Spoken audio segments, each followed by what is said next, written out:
Well, York Regional Police have charged a man in a suspected hate-motivated attack at a Markham mosque after he allegedly drove a car directly toward a worshiper and uttered racial slurs.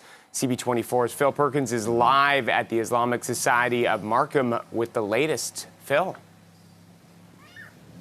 Hey there, Mark. Yes, right. York Regional Police have arrested and charged 28-year-old Sharon Karunakaran just after midnight on Friday after, as you mentioned, police alleged that he drove his vehicle through the parking lot here at the Islamic Society of Markham Mosque here at Denison Street and Middlefield Road on Thursday, uttering religious slurs, uttering threats, and actually driving the vehicle allegedly towards one worshiper. Luckily, nobody was hurt. The 28-year-old then drove dangerously through the parking lot and then fled, and as I mentioned, later arrested just after midnight on Friday. He is facing several charges, including one count of uttering threats, one count of assault with a weapon, and one count of dangerous driving. He has a bail hearing scheduled for April the 11th. This all happening, Mark, during Ramadan, one of the holiest months for Muslims. It runs all the way until April 20th. I went inside the mosque and I spoke to a couple worshipers, and they're simply calling this an attack. And with more on this,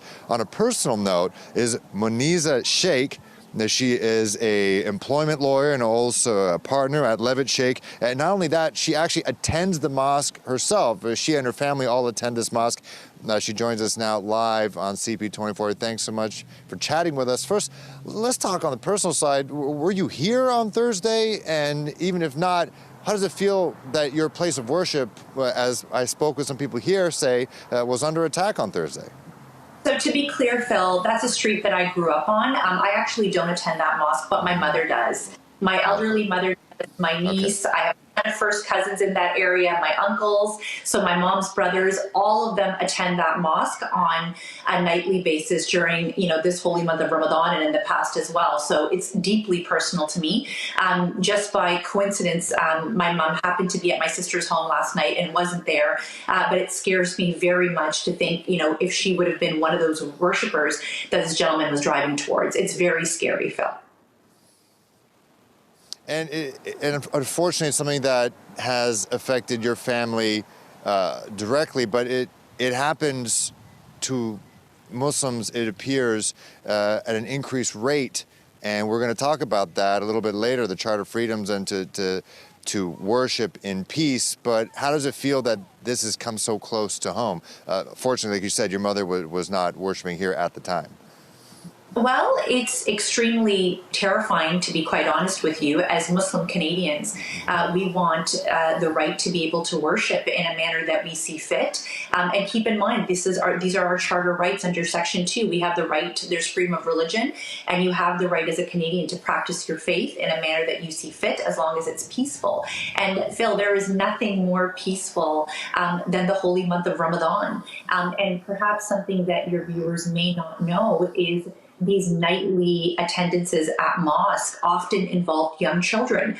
So when I go for night prayers during the month of Ramadan, tonight included, I take my young kids with me. I have a 10-and-a-half-year-old son.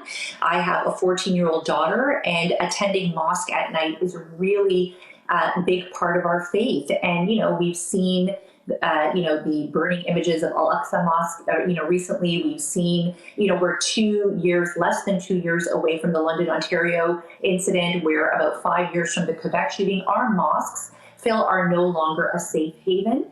And I'll go as far as to say that any place of worship, and it's deeply concerning to me as a Canadian at this time, is not a safe haven. And that to me is very distressing.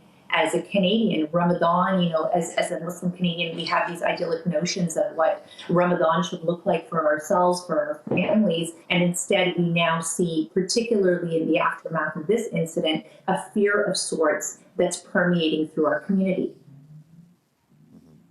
And what could be done to make these spaces safe? I see around here at the mosque here at the Islamic Society of Markham, there is a fence. I don't know what else could be done. Like, this place personally as well. Your family goes there, as you mentioned already before. What could be done to help worshipers like your family feel a bit more safe, especially during this month? Well, I mean, worshipers like my family, like a number of other people in our community, they're not going to stop attending mosque at night, especially during Ramadan, but they should be able to do so without fear. So, one of the concerns that I have, and now putting my lawyer hat on, is, why do we not have terrorism charges laid as a default? Here we're talking about an assault charge, a dangerous driving charge, and you and I both know that that fence does not stand a chance if someone wants to drive their vehicle straight at it. Why are we not looking at terrorism charges? If you're looking at some of the narrative around the media coverage of this incident alone, already there are, terms being used, coined terms like, oh, perhaps it was a lone wolf incident.